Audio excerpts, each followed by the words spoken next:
Thanks very much for the invite along. It's really good to be here. Although I'm a West of Scotland male of a particular age, statistically it's fabulous to be anywhere. So I'm not an academic, which will become apparent to you as this unfolds. I'm not coming out or anything like that. I'm just not an academic. I'm not health, I'm not social work, none of that stuff. My qualification now is I'm a dad. That's the qualification. And you need to speak to my daughters. They think I'm pretty cool, so that's okay. I'm happy. If they're happy, I'm happy. So what I want to try and do is, I know there'll be a mixture in the audience here. What I want to try and do is to get a baseline so that we can kick off and we all know where we're starting from. So I know it's late in the day for a quiz, but there's only one question in it. It's multiple choice, and there is only two choices. So I mean, hell, if you don't get this right, you're in deep trouble. You'll say the S word there. I want you to put your hands up if you're not a son or a daughter. Right, cool. Let's start from here. Because what we seem to have done over the past few decades is we've forgotten all that stuff. We have fabulous job descriptions. Some of them even have verbs in them about the things that we do. We're always looking for a big plan. Usually a man with a plan. And if you follow the plan, everything will be fine. The project initiation document, you do all this, you do that, you do this, everything will be fine. Here's the news, it's not. Or it would be fixed. It's not working. And so we need to get away from that notion. We need to stop absolving responsibility and our own personal responsibility as humans to professionals to do it. Professionals are fine. My daughters went to school when they were, 5, like everybody else's kids. See, before they went to school, they could do a whole range of things. They could talk. They could go to the bathroom. They could speak to people. They could do a whole range of things. And they never met a bleeding teacher. And they never heard about a curriculum. They managed all that stuff. Managed it fine. I manage my health without going to a doctor because I watch what I eat. I watch what I drink, usually. I try and exercise. That's my responsibility. It's not the doctor's responsibility. It's bloody mine. And if I have problems with it and I need to go to them, which can I tell you is a last resort, but if I need to go, I'll go. But we seem to have abdicated that responsibility. We've seemed to find that we've professionalised the whole bloody world and we've forgotten about the benefits about humans. And it's hugely, hugely important. And I think Susanna has spoken about this morning. Einstein had said, we need to make things as complicated as they need to be and no more. Yeah? We're born connected and we stay connected. And it's when that connection's broken that we start to feel a bit of stress. That's when it starts not to work for us. Doesn't matter who we are. And I'm not talking just the clients that you work with or your children, I'm talking about you as well. It affects us all. And as professionals we always think we're dealing with people and we forget about ourselves and what that happens. I mean, I remember getting called out to murders because they always happened in the middle of the night. They never happened at bloody 8 o'clock in the morning. They always happened at 2 or 3 in the morning when I was sleeping and getting phoned out. And in the drive-in, I would leave my bed where I was sleeping and thriving and have a wee cup of tea and I'd move into that just thriving stage. And then I would go, as I was travelling in there, I would be just about coping. And then as I walked into the back door at London Road Police Office in East End of Glasgow, and there's 15 people there wanting to tell me everything they know about this, all at the one bloody time, I moved into the chaos stage. And the way I always get it back was, it was always the same, put the kettle on. Because whoever's deed is already deed. So just calm down, and we'll sit down and talk about it. And that's what we need to do sometimes for our own selves, is look after it. So it's not always about everybody else, you need to think about yourself too. It's not there to be fixed, it's there to be made better, and that's our job. So the human part of it's hugely important. And Herman Melville, who wrote Moby Dick, said the same thing. There's a connection to us. And we're working against everything if we don't do it. The reason our brains are the size that they are, it's not so that we can tweet and text and do a whole range of things.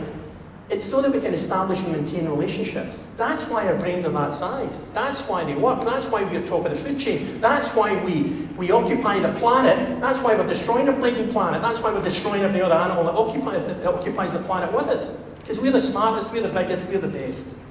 That's why it's like that. But we don't always remember it. We don't always remember these human attributes.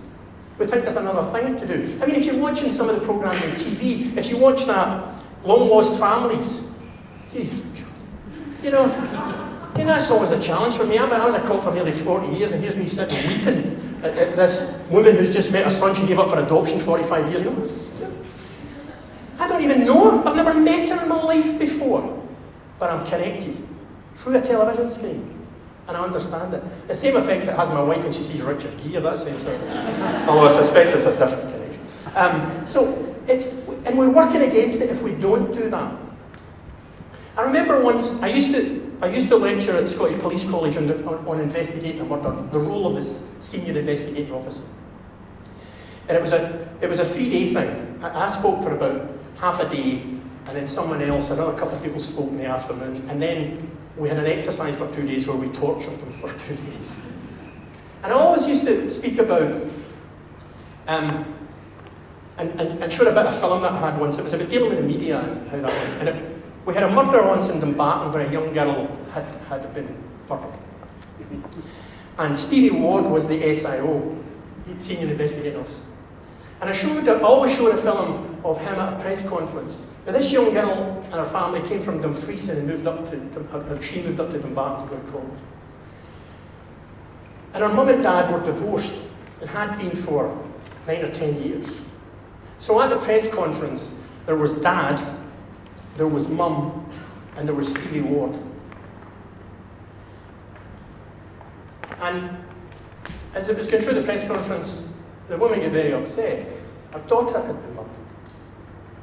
And she was crying. And her husband, whom she'd been estranged from for 10 years, sat looking straight ahead. And Stevie Ward put his arm around her. And I asked the SIOs, what do you think of that? And some said it's unprofessional. But the truth of the matter is, that was just one human being reaching out to another human being at the right time. She needed that, and so did he. And I thought it was a fabulous thing that he did. There's a young guy, James, works at the Violence Reduction Unit. James is a recovering alcoholic and drug addict. He's been in prison a lot. He's had a particularly difficult life. James says, when I was at school, they used to say I was attention seeking. He said I wasn't. I was connection seeking. Kids seek connection. They're born that way. That's what they need to do. That's what they're desperate to do. That's why the most important 4 years of a child's life up to age 3, that's when you learn that notion of communicating, negotiating, compromising, problem solving, establishing relationships. And kids at school today will not know what they're going to be working in 15 or 20 years' time. I mean, you guys invent new job descriptions every other bloody day. They won't know. And Steve Jobs, when he was at school, didn't he say, when I leave school, I want to make iPads? He never said that. So we need to give kids the really important stuff, resilience and well-being, and we're starting to think about that. Because they'll need to be brave. They'll need to be resilient. They'll need to be able to establish and maintain relationships, because that's what gets things done. No matter what happens, it's people that deliver it. We can have all the strategies in the world, but people deliver it. And if you're working in any organisation or in any job that's working with people in crisis often, you cannot do your job unless you take your whole self to work every day. Unless you take your humanity and your compassion and your empathy to work, you cannot do it. And what I'm saying to you is, that is not less of a value, those qualities, than what it says on your CPD or your MSc or your BA or your MA or your HND or HNC. It doesn't. It's as important. And if you look, when you go back, and ask everybody to do this when you go back, there's job descriptions. All of those things will be in the job descriptions. There'll be loads of other stuff. Loads of other things. You keep thousands of words. We're fabulous at that. Why is it we don't have things like that on it? Why do we not have compassion, care? Because key to that, James again said, people who are not cared for don't care. And often the people who need the most care, need the most love, are the ones who are hardest to like. They're the ones who need it the most and are the hardest to do. And it's the bit that Phil was speaking about, that percentage. Not hard to reach. I suggest easy to ignore. And that's sometimes what we do. So it's hugely important that we do that. Attitudes are important. So I'm speaking to you as daughters and fathers and brothers and mums and aunts and uncles and sisters and brothers and occupants of the planet at the same time. I'm not speaking to you as professionals. Because we need to change attitudes. We need to change the culture before we can start to get things done. Because in Scotland, I'm not sure we like kids. I think we just tolerate them. We don't. If we really liked kids, we would change legislation. You wouldn't be giving kids an extra few hundred hours childcare, which incidentally has got nothing to do with the kids. It's about getting women back to work, which is a whole other lecture, let me tell you. It's not about kids. That's about getting women back to work. So let's be clear what it's about. Now, we might welcome it, and in certain circumstances it's fine. Understand why people are doing things. Because you'll end up with car parks for kids, and it's just a waste of time. An absolute waste of time. And some kids will be damaged where they are like that. We need to be careful. If we want quality early years, then we need quality early years. And that means valuing the people who work there, paying them the right, supporting them right to do it. And sorry, university professors, maybe paying them a bit less so that we can move it down there a wee bit. Because babies don't vote, and they don't write great business cases. And I think that's the challenge for us. I'm going to start writing some. So, this is work by Vincent Felitti. I'm not a scientist, told you that. So if I say things like emerging evidence, what I mean is, I've just found out about it, right? So some of this stuff is emerging for me. So, instead of thinking, as I used to think, that babies in the womb were safe, it was fine. Mum's responsibility is to create a safe environment for her baby to grow. That's what she does. But if you're a mum who's lived in an aggressive household with a violent partner, or if there's alcohol involved or drugs involved, it becomes very, very difficult. And it becomes challenging for the baby as well. And Suzanne will speak in far more detail, I'm sure, has about that sort of damage that's done with cortisol as opposed to the cuddling hormone. You like that? Oxytocin. Just know enough to ignore all that. Anyway, so what happens then is kids are born into that environment. And remember, we can adapt to the environment we're born into. And I should say as well that, remember that violence is my thing. Well, sorry, violence prevention is my thing. And so, we need to, if I think about violence, we don't learn how to be violent. We learn how not to be violent. That's how it works. It's not something we acquire. We learn how not to be violent. So what we do is, in those early years, is we learn to compromise, to communicate, to negotiate, to problem solve, to establish relationships. We acquire empathy.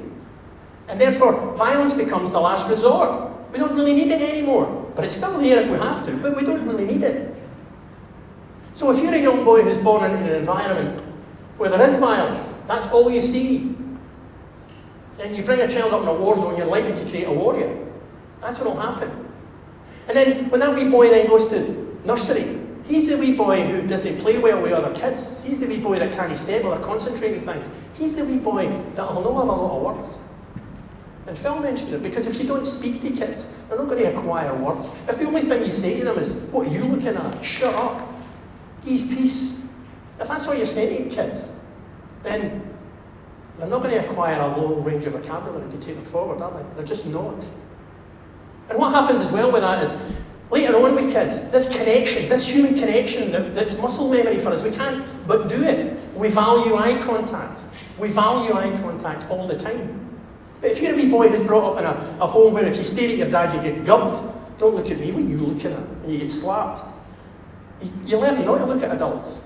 So then when you go to school, the teacher's speaking to you, the teacher's thinking, I don't really like that wee boy, he doesn't look at me, I'm not sure what it is, but he looks sleeky, he's not looking at me.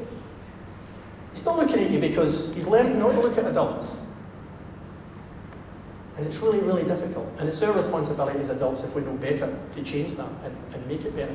And then what happens is, the kids will go to primary, and they'll become a little more detached again. And when they get detached this time, they're not able to learn to read and write. They're not able to pick up the really good technical skills that will help them read the textbooks to build an iPod when they get to 35 and be a millionaire or whatever it is they do. Find a cure for cancer, whatever it is they do. They won't be able to do that because they won't be able to read or write. They get a bit more detached. They get a reputation. And that's another thing we're really good at. We normally live up to our reputations. We normally conform to expectations. And for some kids, the expectation is, you're just like your dad.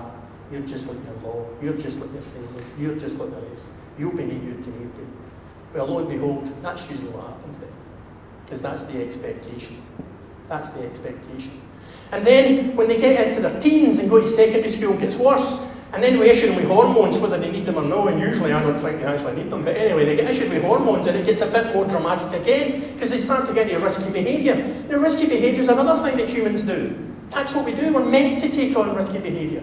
That's why we're top of the food chain, that's why we've done all that.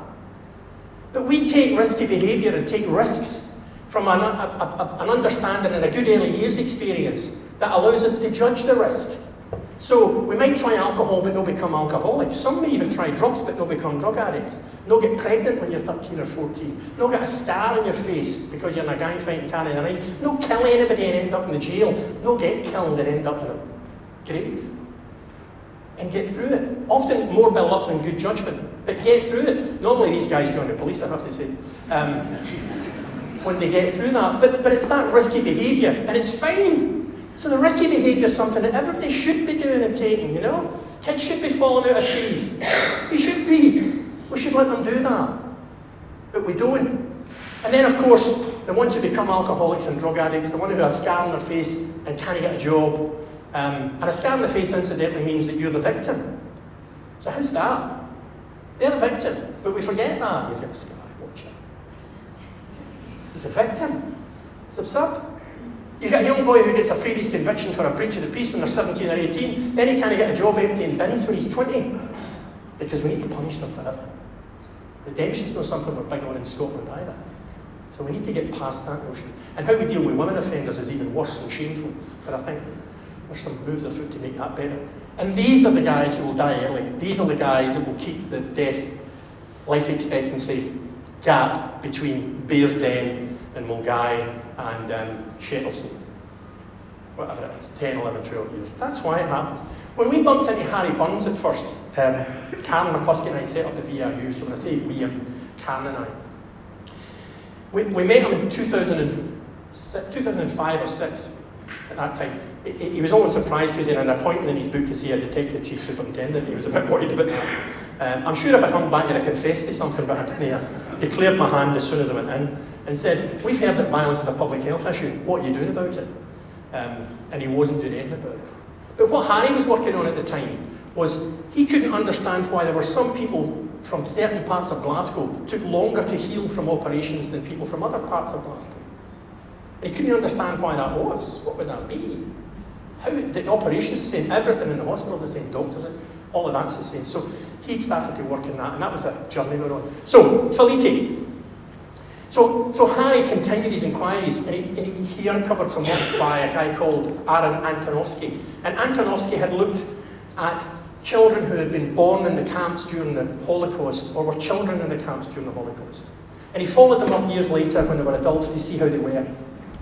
And what he found was some of these people didn't have good health when they were adults, as you would expect, but some did. And what Antonovsky did was look at the ones who were okay.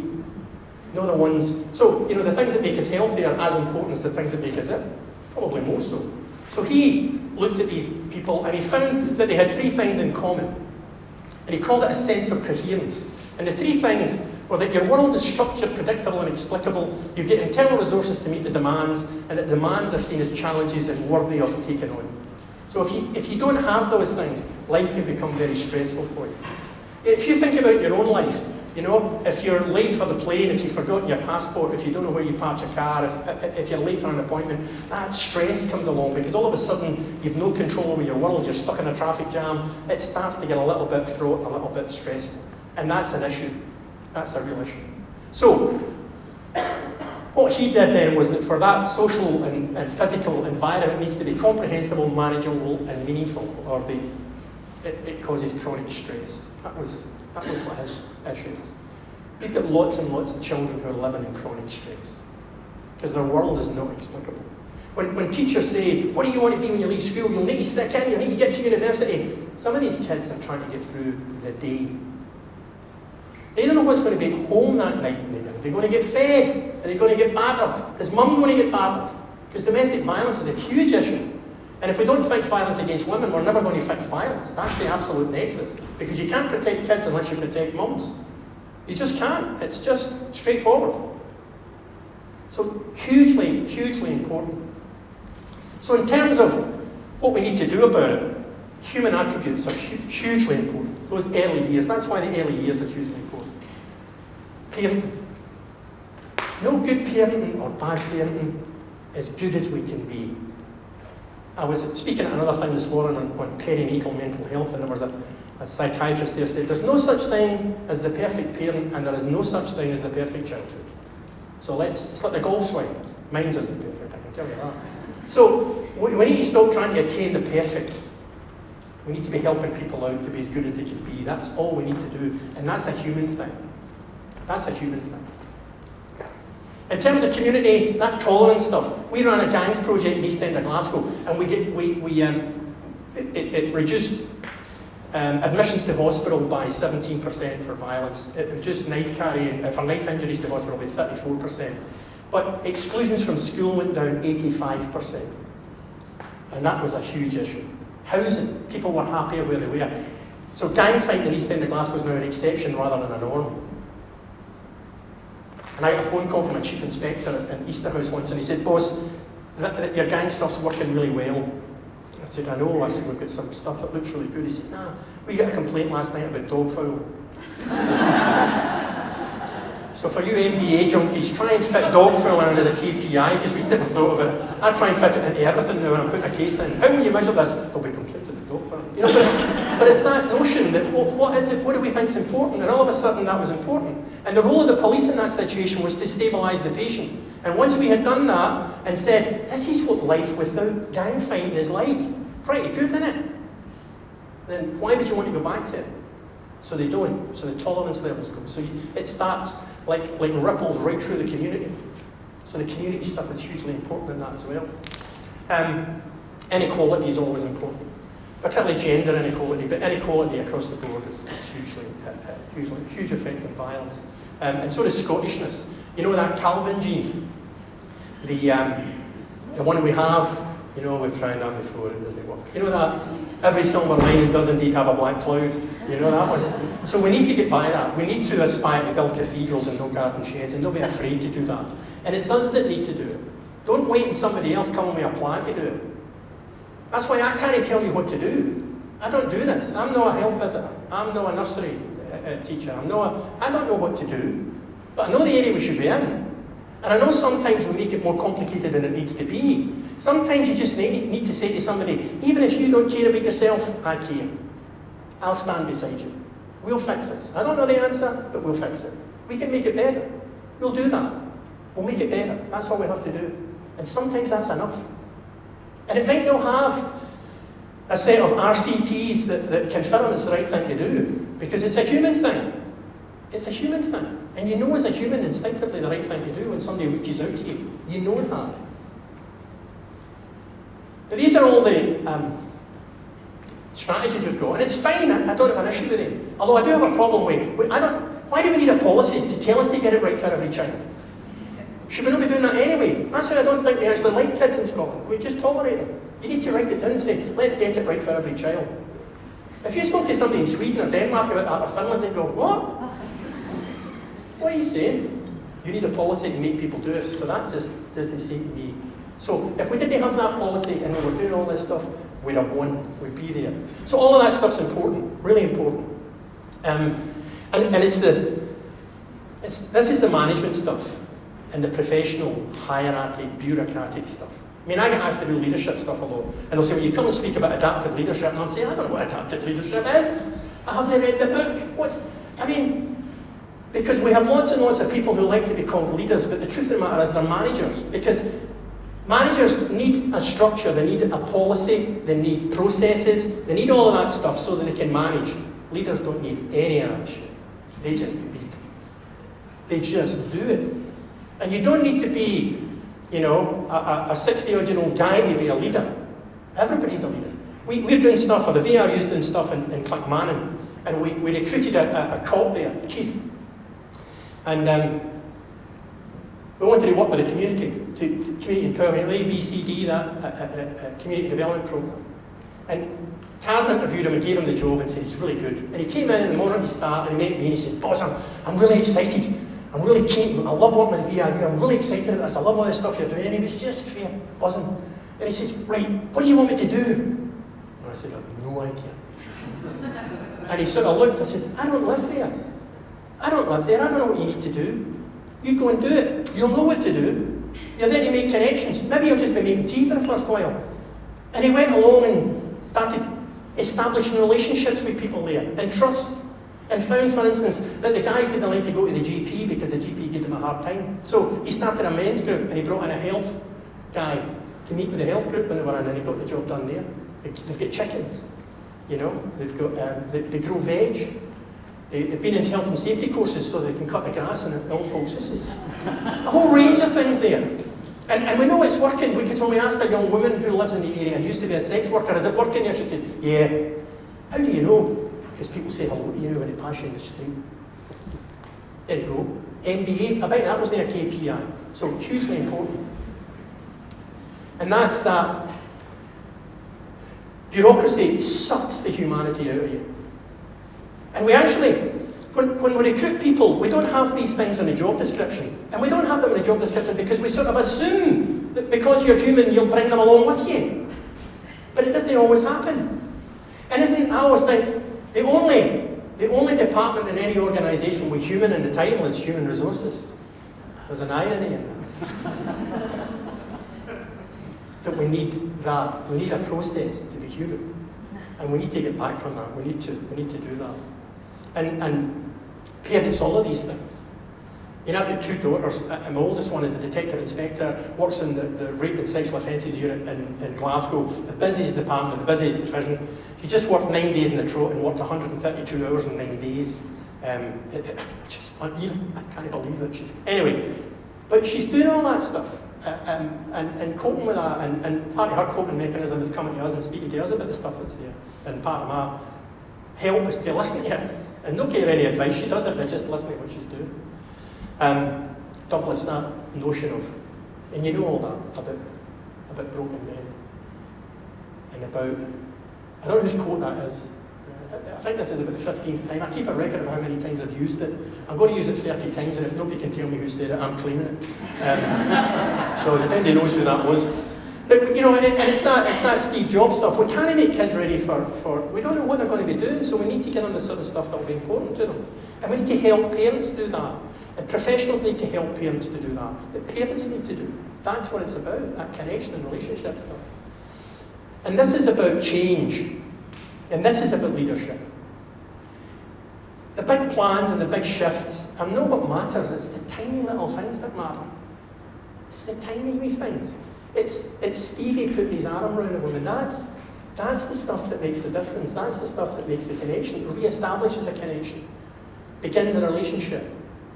Establishes trust, maintains trust, and validates things at hand. So sometimes when somebody will come to you, I don't know what to do. There's nothing wrong with saying, come on, you do that. But let's sit down and work out what we can do. Let's see what we can do. You know, because if it's not been done before, we'll invent it. Well, that's what we need to do. That's problem solving. That's what the issue is. And I always use this one. I now use this analogy. I've used it for a while. Sometimes you'll need to stand in front of the tank. Aristotle speaks about moral wisdom, which is a combination of moral skill and moral will. Knowing the right thing to do and actually doing it. If you think about the critical case reviews, what the conclusions are, they never conclude that we didn't know what to do. The conclusion is we didn't do it. Why is that? Why is that? It's sometimes because you're working in an environment that's so restrictive and bureaucratic that you can't do it. You just need to tick the boxes to get through the day. And I know how difficult that is. But sometimes you need to stand in front of the tanks. Do you remember him? This was a couple of days after the Tiananmen Square, when the students in Tiananmen Square were demonstrating, and they burst it up with tanks. Next day the tanks were back in, and this guy wandered in front of it. Now, there wasn't he didn't have a strategy or a policy about that. It certainly wasn't a risk assessment, I'll tell you that. I don't know much about tank warfare, but I'm sure standing in front of it's got nothing to do with it, something like that. But he did. He stood in front of it and said, oh, bugger that, I'm not having this, it's not right, and just stood there. And if you watch it on YouTube, he tries to reverse. And a guy moves to the side, so he stands in front, and he eventually climbs to the top and speaks to the guy because it's a human that's driving a bloody thing. And they have a discussion, and it goes around the world, and it makes a huge difference. Huge difference. And the thing I like most about him is he's got 2 bags of messages. I think that's pretty cool. He's been at the shops and thought, look at that. Can you imagine in a flat somewhere, a wife will be going, left here and and then he'll come back in and say, I'm sorry I'm late, darling, there was these times. So hopefully his relationship was strong enough. And that, because of all this professional stuff, we seem to have this notion then that parents need all this help. We offer up a notion, even if it's just implied, I know it's not explicit, but it's implied even by the very presence of some things, that there is a model of parenting that you're obviously no doing, and we'll help you do it. And there's no, we're actually better when we think of this stuff, because it's been like this all the time. And parents are best because they're in the context of the family and the community they're in. They're best placed to do it. And as professionals, our job is to help them do it. That's what our job is. Not to supplant or do it. Of course, above all that is protect children. That's key to that stuff. But hugely important. Frank Dick, I used to run when I was younger. In fact, even when I was in a place, I found myself running quite often.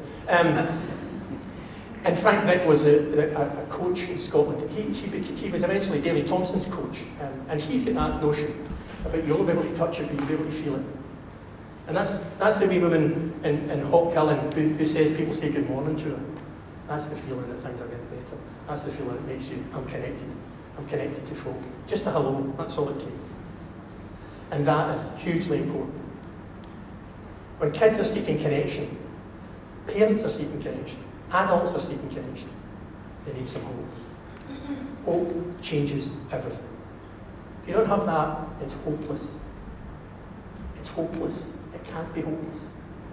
So hope is hugely important. No matter what the hope is, the hope that you just get through the day, that's a good thing. We have to set these things and make them as important as they need to be. And finally, the good news, if there has any good news, there's always good news. The good news is we adapt and conform to expectations. It's just for some kids, their expectations are not that great. We need to give them new expectations. We need to let them be as good as they can be. For parents, sometimes the expectations are not that great. My wife's a secondary school teacher, and she said, sometimes you get a parent sitting there when somebody's struggling with maths, and I was rotten at maths as well. So because that parent thinks, I was rotten at school, I was bad at school. Because we told her she was bad at school, we told her he was bad at school. And so they've already conformed to that, so we're in the next generational thing. We need to help break that stuff. Hugely important. And sometimes give kids a new notion of what they can be, conform to a new expectation, a bigger expectation. And it can be done. Thanks very much.